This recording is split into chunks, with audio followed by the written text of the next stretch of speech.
un plan de manejo de residuos, voy a generar un plan estratégico basado en generar una segregación de residuos en base a su origen o hacer un manejo eficiente en los residuos peligrosos.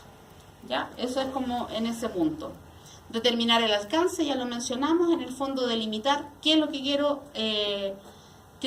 o no quiero validar a través del proceso de auditoría ambiental. El sistema de gestión ambiental tiene que ser integrado, es decir, vamos a auditar pabellón, servicio de pabellón, yo debo tener una ficha clínica con un protocolo estandarizado, donde se consideren todas las medidas de bioseguridad. Y estos son procesos, hay que ser súper ordenados, todo se debe cumplir al pie de la letra. Si el protocolo dice que el cirujano debe tener un doble lavado de manos, colocarse guantes, mascarilla, todo tiene que ir y cumplirse. Ya tienen que haber evidencias de esos protocolos. A eso se refiere con documentar, principalmente. El liderazgo, que es la parte del punto 5, es importante. Lo que yo les mencionaba, si el líder de la alta dirección no está empoderado del tema, es complejo. En este sentido, el liderazgo tiene que partir por la alta dirección, por la alta gerencia. Ellos tienen que tener un compromiso que sea un compromiso explícito, es decir, a través de un documento, yo como gerente general de la empresa me comprometo a implementar todo lo que son los sistemas de normalización ISO 14001. La política, ustedes saben que toda empresa tiene una política basada en una misión y en una visión, no sé si saben eso. Sí, misión, o sea, yo como, claro, mi misión es que como clínica veterinaria voy a velar por el bienestar animal, es como por el la objetivo. salubridad. Es como tu mirada. Como el objetivo, Exacto, la misión. como Y la el visión es objetivo. cómo lo voy a cómo hacer. lo voy a hacer. Entonces, acá, cuando hablo de la política, lo importante es que aparte de ver la parte médica, también incorporo el ámbito ambiental. Entonces, como empresa nos comprometemos a brindar un servicio que no impacte el medio ambiente, a ser conscientes. Ese es el objetivo. Y el líder tiene que asignar roles y responsabilidades. Es decir, el gerente general o el director médico de la clínica va a asignar roles. Y va a decir, ya, usted que es cirujano se va a preocupar de todos los protocolos y los procesos bajo las normas de bioseguridad que estamos declarando. Usted como secretaria se va a preocupar que todos los protocolos de los distintos procesos y servicios que otorgamos estén a mano, porque el día de mañana cuando viene el auditor puede llegar y decir necesito el proceso declarado en equipo rayo y tiene que estar así, entregarse inmediatamente. No que es que no lo tengo, es que no, eso no sirve. ¿Ya? El liderazgo también está asociado al compromiso y este compromiso debe comunicarse. O sea, yo no saco nada como empresa hacer que todo mi equipo sepa y que los clientes no capten que yo estoy en este proceso. Entonces uno tiene que comunicarlo a través de redes sociales, de páginas, de colocarlo en afiches, dar una información. La planificación, que es el punto número 6 de la norma, habla principalmente de cómo se abordan los procesos, es decir, identificar cuáles son riesgos también. O sea, ya identificamos un proceso claramente, pero existe una opción que puede haber un riesgo. Ejemplo, si yo estoy en un proceso de tratamiento con algún quimioterápico para un paciente que tiene TBT, yo tengo clara la medida de bioseguridad según mi proceso, pero debo también tener consciente de que eso puede generar un riesgo, analizar ese riesgo. ¿Cuál sería el riesgo? Que tal vez por X motivo el frasco de vincristina cae al suelo y queda contaminado. ¿Qué vamos a hacer? ¿Cómo vamos a actuar? Considerando que la vincristina es un producto súpermente tóxico y es muy peligroso para la salud humana, ¿ya? Entonces, en ese sentido, hay que analizar cada proceso y siempre identificando, ¿cierto?, cuáles son, a partir de tu proceso, cuáles son los impactos que se generan. ¿Qué residuos, qué alteraciones podemos tener? Cuando yo les hablaba de los protocolos, aquí les puse un procedimiento. ¿Cómo se declara un procedimiento? Es una ficha que es estándar, donde se habla que el procedimiento tanto y se empieza a detallar toda la metodología, ¿ya? Durante la planificación, la toma de acciones aborda lo que habíamos mencionado antes. Considerar los aspectos ambientales significativos, tener en cuenta todos los requisitos legales, identificar los riesgos y ver cuáles son las oportunidades de mejora, de ese servicio. Ya, a lo mejor esta clase es como un poquito más lejana porque son conceptos más bien administrativos, pero si logran integrar que todo proceso tiene un impacto y que ustedes tienen que identificar la falla y generar un análisis preventivo, lo van a poder entender de manera clara. ¿Ya? Es siempre importante trabajar en equipo, que cada integrante vea y analice un aspecto, porque tal vez más de alguno de ustedes puede que exista cosas que no ven y otro de ellos lo va a observar, alguna alteración o pérdida. ¿Ya? Entonces, finalmente, si nos damos cuenta, la norma ISO 14001 lo que hace es que generemos procesos bien identificados, que tengamos protocolos, que hacer checklist en el fondo, estar revisando que todos los días estemos desarrollando el funcionamiento de manera correcta, tener en cuenta la comunicación, tener claro el liderazgo, ¿ya? Tener claro asignados los roles, y los tiempos son importantes, porque ustedes van a definir plazos, es decir, en tal fecha se les va a hacer la visita, y ustedes tienen cierta cantidad de tiempo para poder organizarse y definir la visita y tener todo bien planificado. El punto 7, que es el punto de apoyo, habla de que no podemos hacer nada de lo que queremos desarrollar en base a la 14001 si no tenemos recursos. Y recursos significa recurso humano, es decir, personal que nos apoye. Yo no saco nada nuevamente con estar sola en el cuento, tal vez con 2 médicos y nada más, y el resto como que... Por ejemplo, ha sucedido en empresas que tal vez todo el equipo está de acuerdo y hay un cirujano que dice, no, ¿y para qué esta cuestión es una tontera? ¿Para qué quería esto? Y justo consiguió que viene la visita y está el cirujano ahí en la clínica. Y él a lo mejor nunca hizo los protocolos. Y por esa persona que no está integrada al equipo, puedes perder la certificación. ¿Ya? Entonces es súper importante. ¿Hay una nueva fecha para la evaluación? Ahí se da una nueva fecha. Sí, más adelante vamos a ir a esa parte. Se hace una nueva fecha. ¿Ya? Educar. Que todos sepan qué es lo que es la norma ISO, que todos estén empoderados. Es muy importante. Si es necesario invertir en charlistas que vengan a capacitar y que, no sé, traten de convencer a este cirujano de que sí es necesario colocarse guantes, de que sí para operar en mascarilla, etcétera, es importante. Yo me quedé para adentro porque todavía hay gente que dice, oye, ¿para qué usamos guantes en la cirugía? Y yo, ¿what? Bueno, dejémoslo ahí. Tomar conciencia. Como equipo tenemos que tomar conciencia y estar todos alineados con la política ambiental que vamos a declarar en nuestra empresa. O sea, yo declaro esto y todo mi equipo está de la mano. La información documental es lo que yo les decía. Todo tiene que estar bien registrado. Evidencia bien registrada. Si yo hice un curso de capacitación para mi personal, evidencia. Registros fotográficos, informes ejecutivos bien hechos y todo guardadito. Cosa que el día de mañana, si viene el auditor y me dice, a ver, ¿usted hizo curso de capacitación? Sí.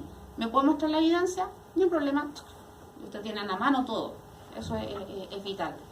La parte de operación, que es el punto número 8 de la norma, es la planificación y control. Es estar haciendo constantemente revisión, determinando si está todo de manera correcta, son los puntos de compra. Si yo me comprometí en un punto de la norma a hacer compras responsables y conscientes, tengo que ver que efectivamente yo le estoy comprando productos de origen, no sé, que no generen daño, o a empresas que no impactan al medio ambiente. Porque a veces hay empresas que declaran eso, hacer un compromiso de compra de materia prima, lo que decía Evelyn, por ejemplo, de hacer materia circular, de economía circular. Entonces ella declara que su empresa le compra a los residuos eliminados en tal lugar, tiene que haber una certificación que valide esa compra. Claro. ¿Ya? La planificación y control se basa en lo mismo, es un checklist, es estar constantemente revisando que todos los protocolos estén de acuerdo y que todas las áreas de gestión estén implementándose. Si yo declaré que voy a hacer eficiencia hídrica y eficiencia energética, tengo que verlo. De qué manera lo hicieron, cómo lo implementaron y tener siempre las evidencias. Lo que habíamos mencionado antes, de prevenir frente a un riesgo, por ejemplo, ahí tenemos un riesgo de un derrame de residuo tóxico. ¿Cómo vamos a responder? O sea, tener claro también ese protocolo frente al riesgo que puede suceder. En el punto 9, que es la evaluación de desempeño, lo que vamos a hacer acá es lo que es medir, es ver el análisis y hacer una evaluación de cómo está el proceso. Para eso vamos a tener a una persona, ahí yo les puse una imagen de un juez.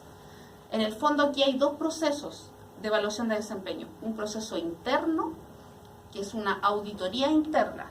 Es decir, nosotros somos todo el equipo de esta clínica y vamos a simular una auditoría.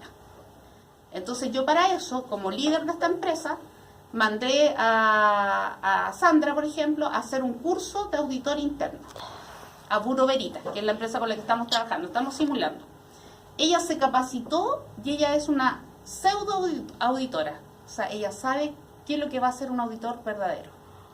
Entonces nosotros vamos a decir, ya, tal día, Sandra, o vamos a dar un rango de día, va a hacernos una auditoría interna. Nosotros no vamos a tener claro, obviamente, y ella va a simular. Y en esa auditoría interna ella tiene que hacer un informe, que tiene que entregarlo a la alta gerencia y reunirse con ellos y decir, mira, ¿sabes que estamos fallando en esto, en esto y en esto otro? Entonces esos puntos nosotros tenemos que mejorarlos antes de que venga el auditor externo. ¿Ya? Esos son protocolos que se desarrollan. Y esta auditoría interna lo que busca es validar que todo se cumpla. O sea, ella puede decir, ya, yo como auditor interno necesito que me muestre la política de la empresa. Y ella va a verificar que la política de la empresa realmente asigna que hay compromiso ambiental. Ella puede decir, yo necesito que me muestre toda la evidencia de la eliminación de residuos peligrosos a través de la empresa Geostellen y necesito toda la documentación. Las guías de despacho, la facturación de pago, porque ella necesita ver las evidencias. Necesito ver el equipo de rayos, necesito los permisos de Seremisalud, necesito ver los dosímetros de los médicos veterinarios que están encargados. O sea, ella va a chequear todo. Y a eso se refiere con seleccionar, tenemos que seleccionar a nuestros auditores internos y ver todos los procesos. Y cuando realmente viene la auditora externa, que es la que viene de la empresa, va a ser lo mismo que hizo nuestra simuladora, pero en formato real. Ella en ese momento puede levantar observaciones. Esas observaciones pueden ser no conformidades menores o no conformidades mayores. Ejemplo, yo soy la certificadora y levanto la siguiente no conformidad. La no conformidad de tipo menor. Existe falta del protocolo de bioseguridad frente al derrame de desinfectante en la sala de consulta. No es algo tan grave, porque es un desinfectante, pero es algo que puede suceder. Entonces esa es una no conformidad menor.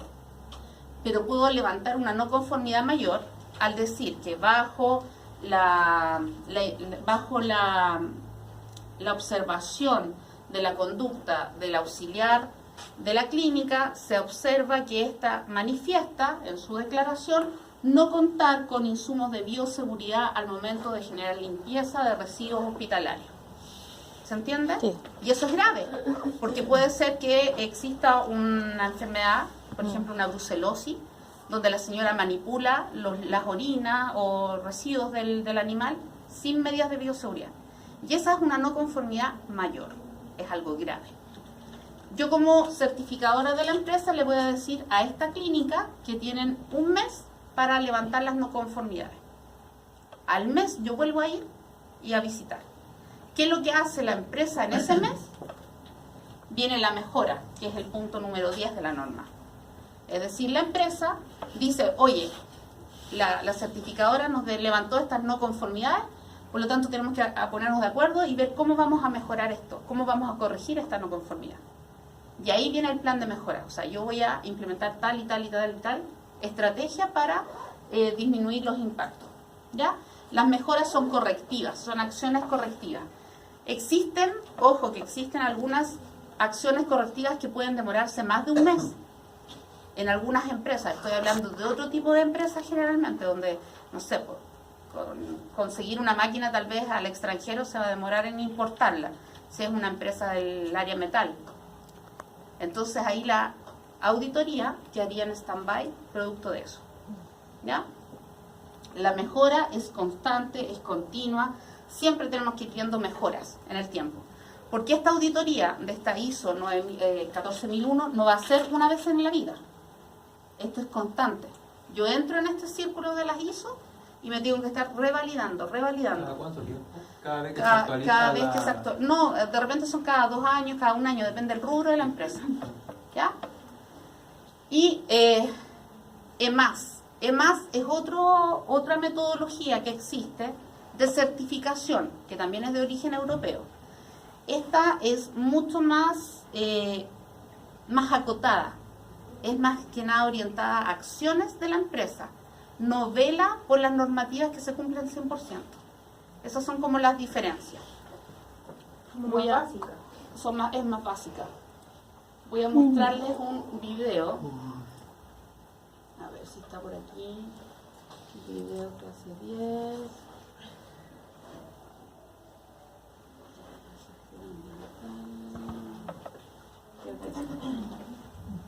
Video, hay que pararlo. De certificación. Y lo otro que quería era mostrarles. ¿Tienen dudas, consultas de esto? ¿Quedó clara la norma, la auditoría?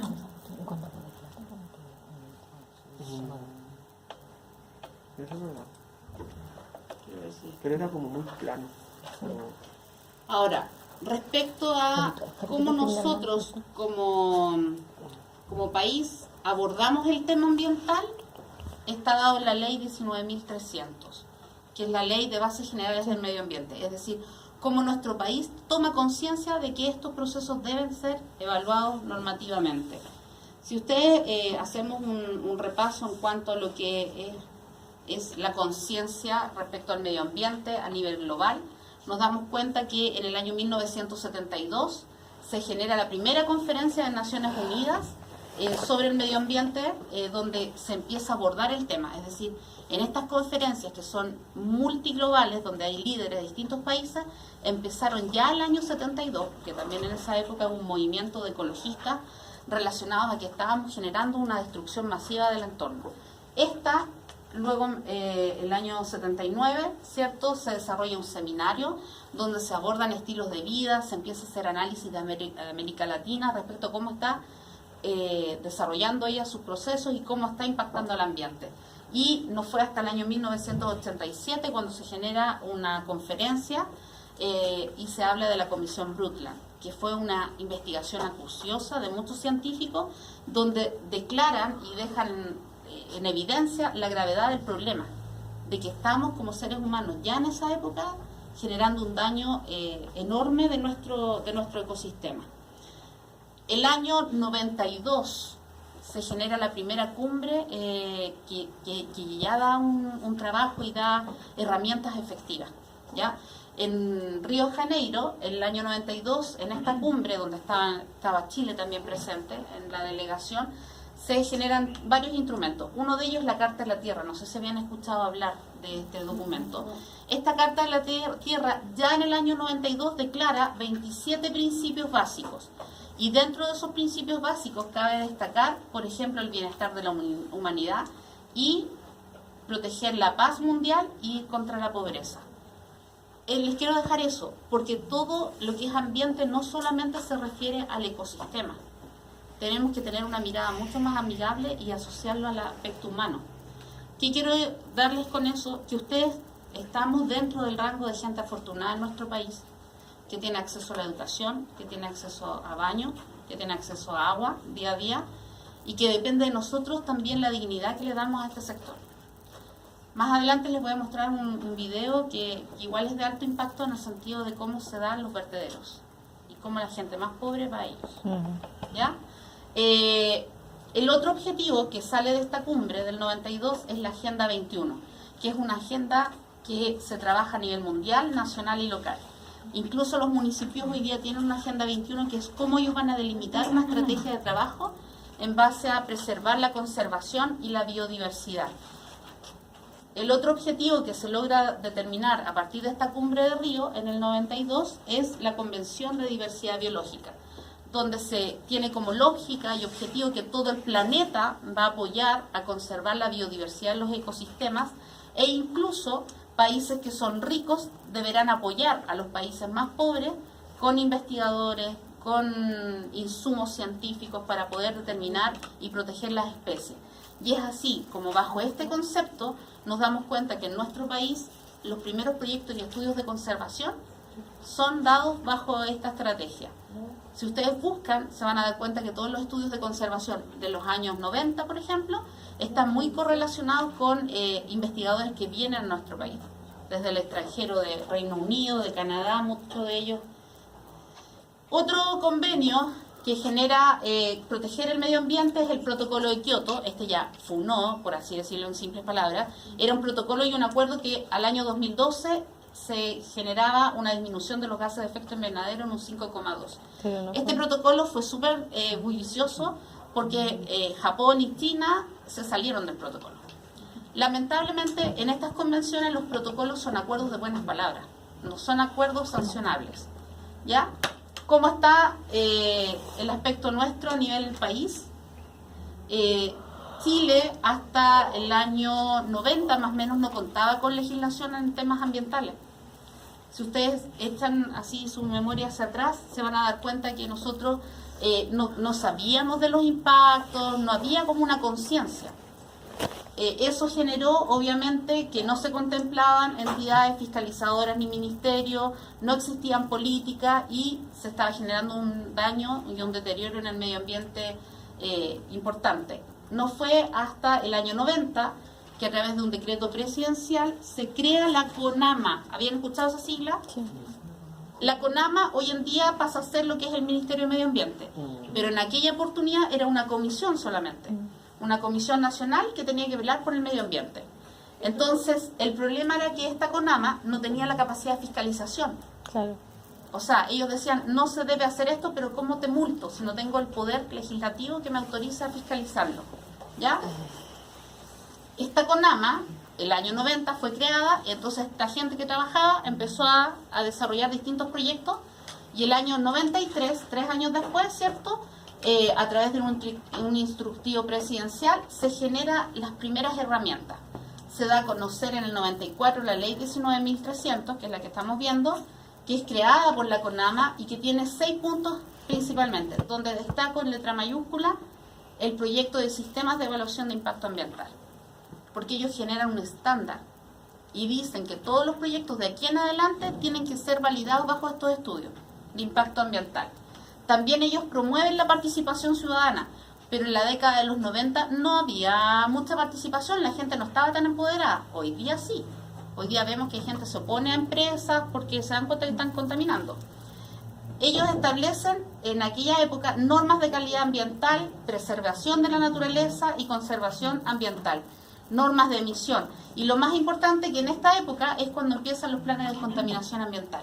Empezamos con las restricciones vehiculares. Sí. ¿Se acuerdan? Me acuerdo que el PM máximo era 500 en ese tiempo. En esa época empieza todo esto de la contaminación.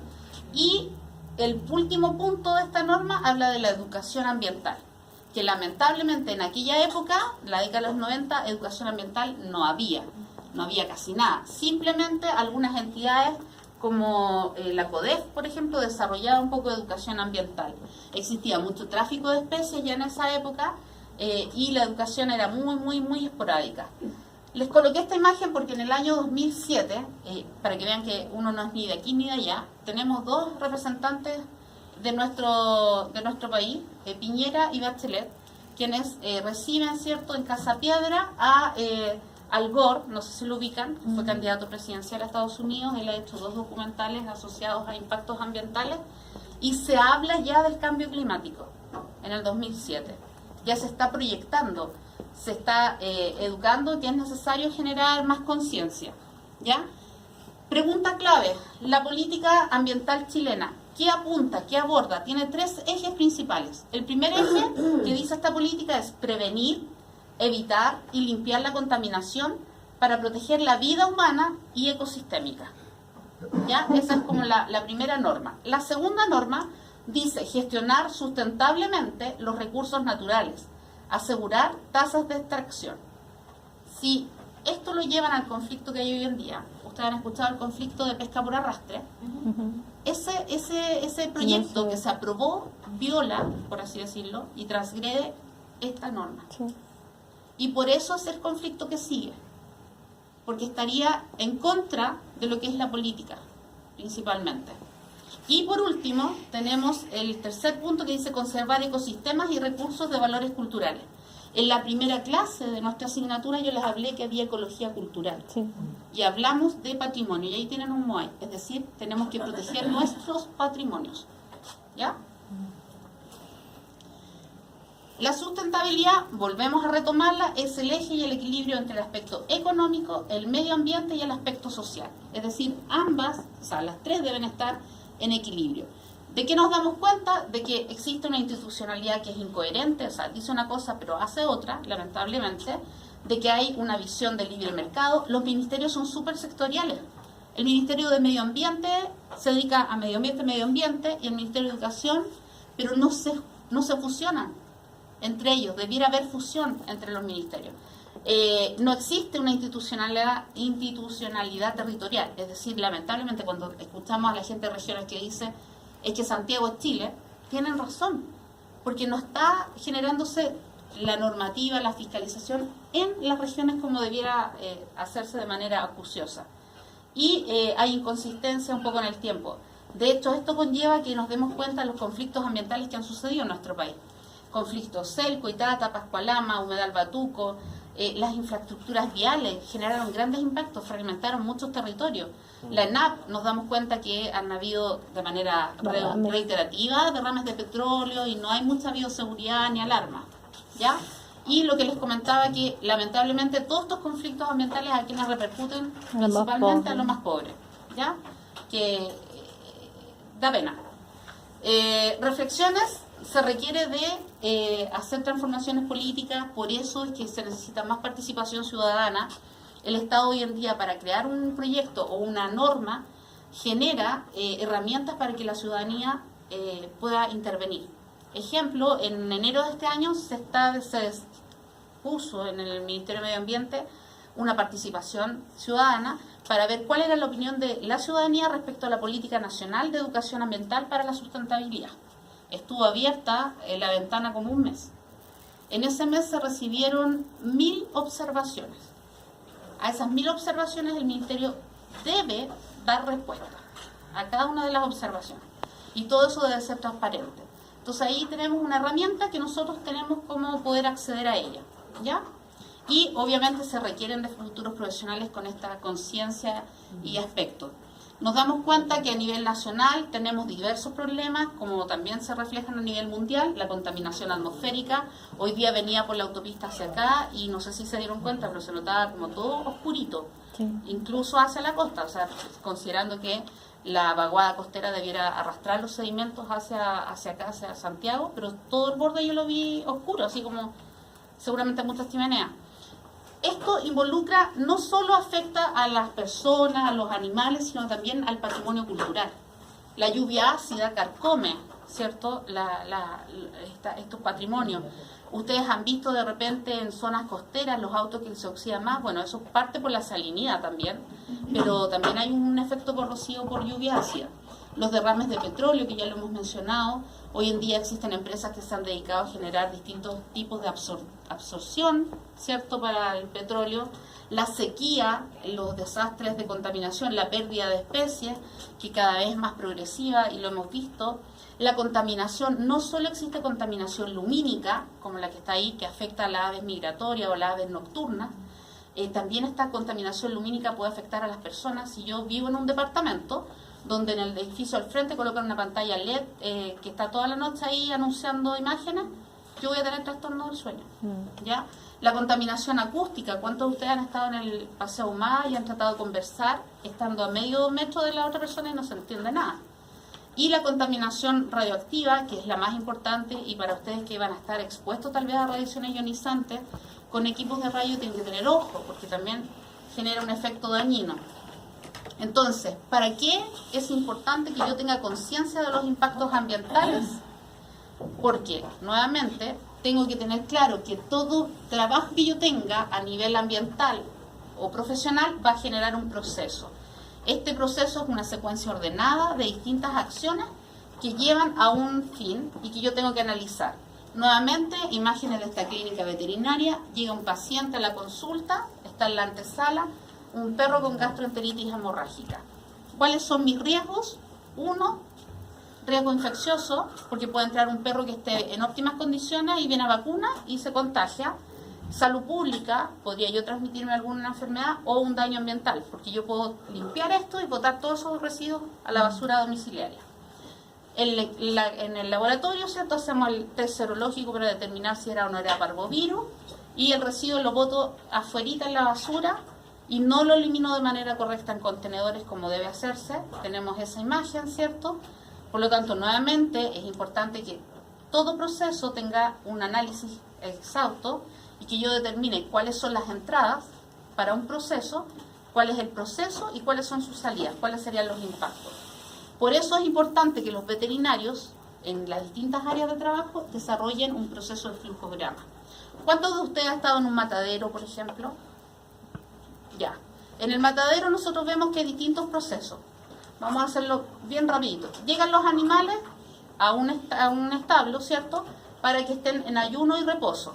En ese momento el médico veterinario lo que va a hacer es supervisar si los animales están todos bien o si hay alguno que venga fracturado y tiene que irse del matadero a urgencia por el bienestar animal y el sufrimiento. Pero en ese instante los animales ya están haciendo un impacto en el territorio porque están eliminando sus residuos. Luego viene el lavado de las reses. Generalmente se les aplica agua a los animales y hay algunas empresas que botan el agua y no lo hacen de manera eficiente, automatizado el sistema. Luego viene la insensibilización, el aturdimiento, y el primer proceso más contaminante es la sangría. ¿Cuánto usted ha visto que el animal se está haciendo el proceso de sangría y la sangre escurre y cae en un alcantarillado? Muchas de veces ese alcantarillado no llega a una piscina de decantación ni de tratamiento de agua, sino que se va a contaminar, ¿ya? Después tenemos el desollado. También, sacar el cuero es un residuo. ¿Cuántos de ustedes han pasado por la autopista El Sol viniendo hacia Santiago y hay un olor muy malo en una zona? Es porque hay unas empresas de curtiembre. Entonces los impactos ambientales no se están generando el manejo de manera correcta. Y así sucesivamente vamos a empezar a ver que en todos los procesos, incluso en un matadero, es importante tener certificadores de gestión ambiental.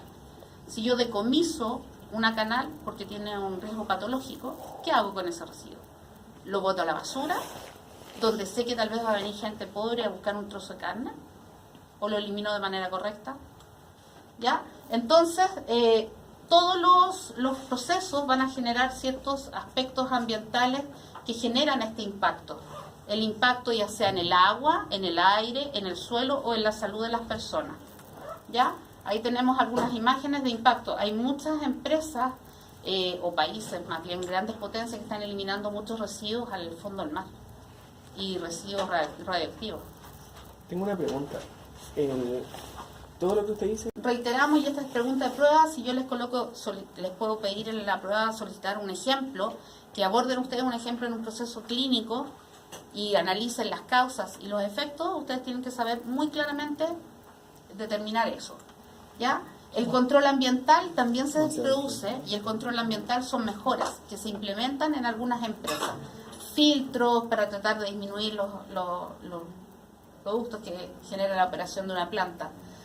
Lo que les comentaba anteriormente, ya existen empresas que han generado absorbedores de petróleo, pero sin embargo esto no da aguante para la gran cantidad de derrame de petróleo que se vierte en las costas de nuestro país. Para hacerlo un poco más aplicado a un concepto más tradicional, cuando uno hace un cambio de aceite del vehículo, ¿cierto?, tenemos que, esa va a ser nuestra actividad, el cambio de aceite. Vamos a tener las entradas, que sería la materia prima, ¿cierto?, que vamos a utilizar el aceite nuevo, las mopas, si es necesario un poco de acerrín en caso de que exista derrame, entre otros. Y la salida serían los residuos, producto de este procedimiento. Estos residuos que salen pueden afectar el aire, ¿cierto?, el agua superficial, agua subterránea, si lo eliminan de manera incorrecta, el suelo, afectar la flora y fauna, afectar, no sé, valores arqueológicos que pueden estar en el lugar, la comunidad, el paisaje. O sea, si se dan cuenta, los impactos son diversos frente al mismo proceso, ¿ya?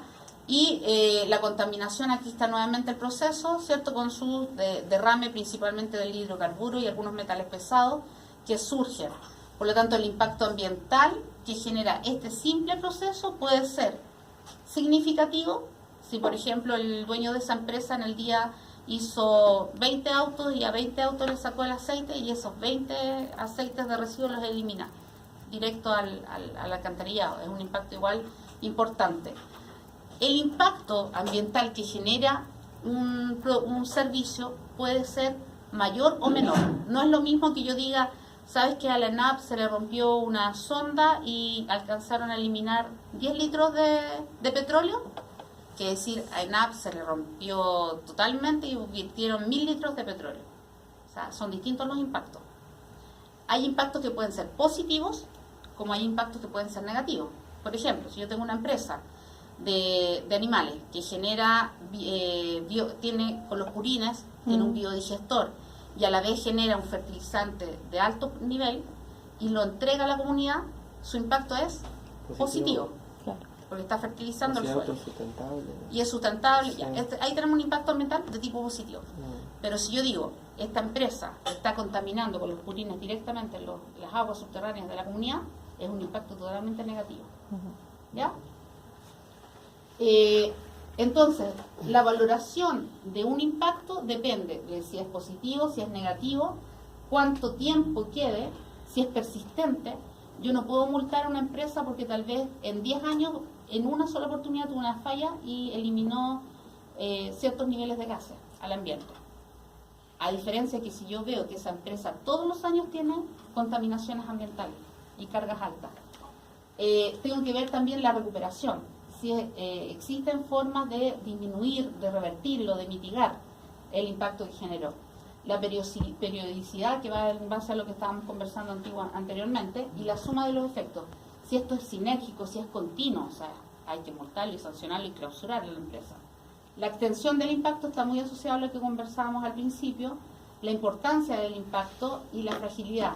Si yo contamino un ecosistema que era muy frágil y lo maté, o sea, es un impacto ambiental severo y tiene que ser sancionado con estándares de alto nivel. ¿A qué voy con esta imagen? Que existen distintas formas de valorar un impacto ambiental. Hay distintas estrategias, distintas variables que se pueden considerar, ¿ya? Pero siempre es importante que la empresa no sea reiterativa en los impactos que genera.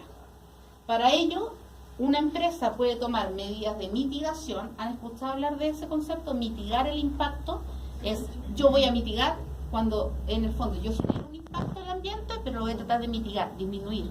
Ejemplo, ¿cómo? ¿Coca-Cola no hace eso? Compensa más que mitiga. ¿Compensa? Sí, lo vamos a ver.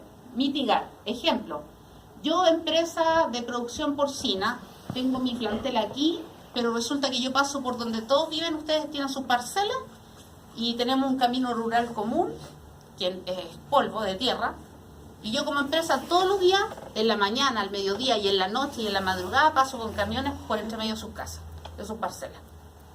El impacto es acústico, el impacto es del polvo en suspensión, les llega polvo a todos ustedes, etcétera. ¿Cómo voy a mitigar yo para que mi comunidad esté tranquila? Por ejemplo, le voy a decir a cada parcelero, sabe que yo le voy a regalar al año una media canal de cerdo. Estoy mitigando. No, ese es compensando, perdón. Esa es compensación. Mitigación es que yo voy a, antes de que pase cada camión, voy a mojar el suelo.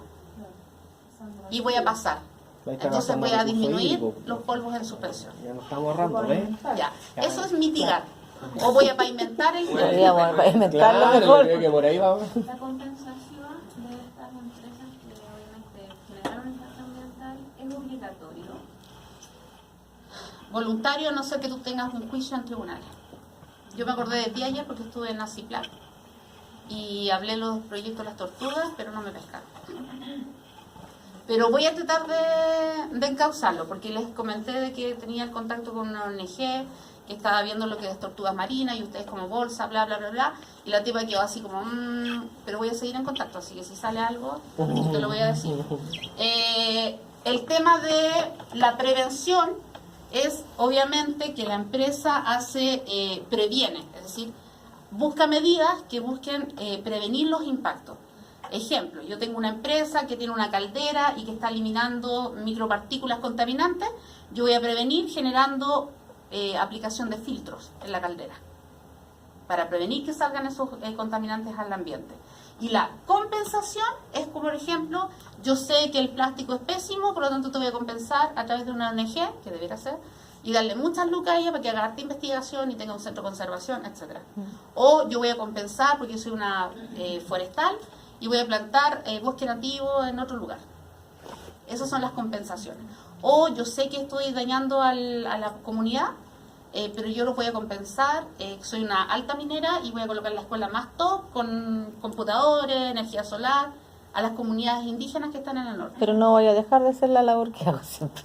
Pero es que es Porque como te está una cosa compensando. por otra. Y eso lamentablemente es lo que se ve. Tienen que hacerlo O bien, está para la nomás, Teletón. pues, tienen que Y hacerlo eso es bien. lo que se ve. Tampoco es obligatorio para la empresa, entonces si la empresa no está ni ahí, no quiere hacer nada. Es que ahí va mucho de la gestión política que uno genere. ¿En qué sentido? Que si ustedes, por ejemplo, se acercan a una empresa que es contaminante y abordan la ley que está ligada a la responsabilidad social empresarial y te anclas de eso, podrías ir obteniendo recursos. Porque toda empresa tiene una responsabilidad social. Y bajo esa premisa, ellos tienen una cierta cantidad de dinero que deben invertir en eso. Entonces, hay empresas que tienen y no hay nadie que se acerque para pedir proyectos. Cada Ellos tampoco supermercado, no van a publicar cada en su supermercado que página, existe, un líder, un jumbo, tiene un margen por supermercado ubicado, tiene un margen asociado a responsabilidad social empresarial. Entonces depende de la comunidad si se acerca a solicitar esos fondos. Cada empresa ¿Y lo hace? tiene un... Sí lo hacen, por eso les digo.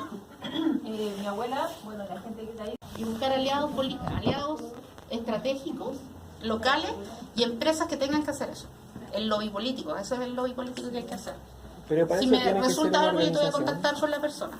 Ah, porque avance la clase. Avancemos, Quiere avancemos, estudiar, avancemos. que quiere Sí. estudiar. Ya, pongámonos en el siguiente ejemplo. Nosotros sabemos que la ley 19.300 dice que hay un estudio de evaluación de impacto ambiental, ¿ya? Si yo soy una empresa que quiere llegar a este predio y colocarse con un plantel de cerdos, yo tengo que ver cómo me aplica a mí esta ley. Entonces la ley dice, yo le estoy dando como un margen, no es tan así, que si yo faeno al día 50 cabezas de cerdo, por dar un ejemplo, debo entrar obligatoriamente en la evaluación de impacto ambiental, es decir, en el EIA, evaluación de impacto ambiental. Pero si yo faeno al día 20 cabezas de porcino, no estoy dentro de la norma, por lo tanto yo debiera ir a una DIA, que es una declaración de impacto ambiental, que es voluntaria. ¿Ya? ¿Qué es lo que sucede con la mayoría de nuestros proyectos? Que las consultoras que asesoran a estas empresas juegan en estos límites. Dicen que faenan tanto, pero no faenan eso. Y ahí está como el problema. Entonces, ¿qué es lo que tenemos que hacer? Más fiscalizaciones, supervisar mucho más. Cuando se hace una evaluación de impacto ambiental es multisectorial. Es decir, ok, usted tiene que hacer la evaluación de impacto ambiental para poder poner su plantel porcino aquí, y yo como ministerio voy a solicitarle al SAC, al Ministerio de Salud, le voy a solicitar a la municipalidad, a alguna junta de vecinos, que todos generen un informe. A lo mejor la junta de vecinos va a ver cómo se ven afectados ellos, algo muy simple, pero las otras entidades tienen que hacer informes técnicos. ¿Ya? Es lo mismo que cuando uno quiere poner una patente, un negocio, tienen que solicitar la información y pedir a la municipalidad muchas cosas. Y a la junta de vecinos les llega un documento que dice si usted se opone o no se opone a dar tal patente a tal comercio. Se necesita todo eso. ¿Ya? Esa es como la diferencia entre ambos. Aquí, para no dar tanta lata, sí, dime. Por ejemplo, ahí Nuestra, en caso de la ley, son todos los proyectos asociados a mataderos, a planteles de crianza de engorda, a lecherías. Vamos a ir avanzando porque eso es a recursos hidrobiológicos. Las pisciculturas, todas estas tienen que pasar por estudios de impacto ambiental. No pueden llegar a instalarse así como así. Todo lo que está asociado también, por ejemplo, a aplicar agroquímicos. Si alguno de ustedes quiere tener su empresa y dedicarse solamente a la fumigación y control de plagas, también tienen que estar asociados a esto, por las medidas de bioseguridad y porque su manejo de los productos sea de manera correcta y no genere un daño a la comunidad. Entonces los invito virtualmente a hacer un análisis por último de esta empresa. Esta es una empresa simulada, obviamente, es una empresa silvoagrícola que lo que busca es comprar más territorio, más territorio, más territorio. Y a nosotros nos pide, ¿cierto?, el Ministerio que vamos a hacer una evaluación de impacto ambiental. ¿Qué es lo que vemos? A grandes imágenes vemos una empresa con un desorden del territorio totalmente, con muchas malezas, con productos en estado de putrefacción.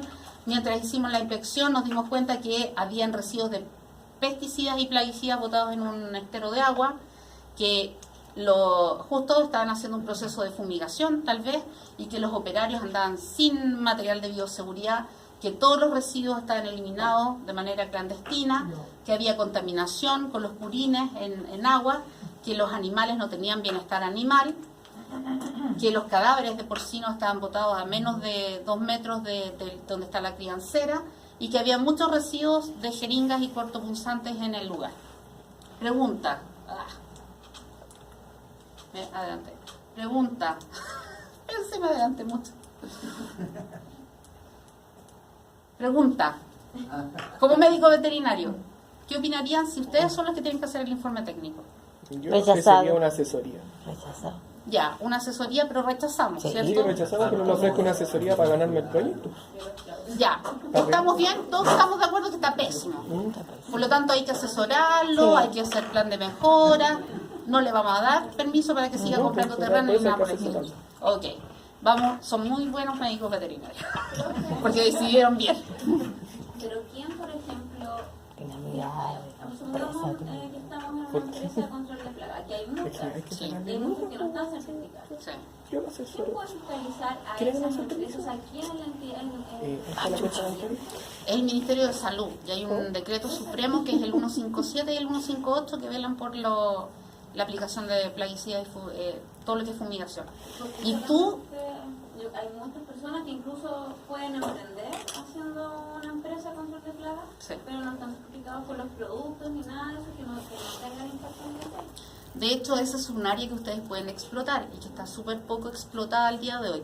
Pero para hacer una empresa correcta y legal, todas estas empresas tienen que tener un médico veterinario, que es el que firma. Porque aquí no entra ni el agrónomo, ni ninguna otra carrera, es el médico veterinario quien legalmente tiene que firmar esa documentación. Hay muchas empresas que contratan a médicos veterinarios solo para la firma y no lo hacen de manera correcta. Pero para que uno como médico veterinario esté validado, tiene que estar acreditado. Y para estar acreditado tienes que hacer un curso. Y ese curso lo dictan, creo que 2 veces en el año, el Ministerio de Salud. Entonces ahí tienes un emprendimiento que perfectamente puede ser correcto. Junto con el otro. Y que puedes ganar mucho dinero si te vas a hacer Sí, tú te fumigación y control de roedores, por ejemplo, a la minería.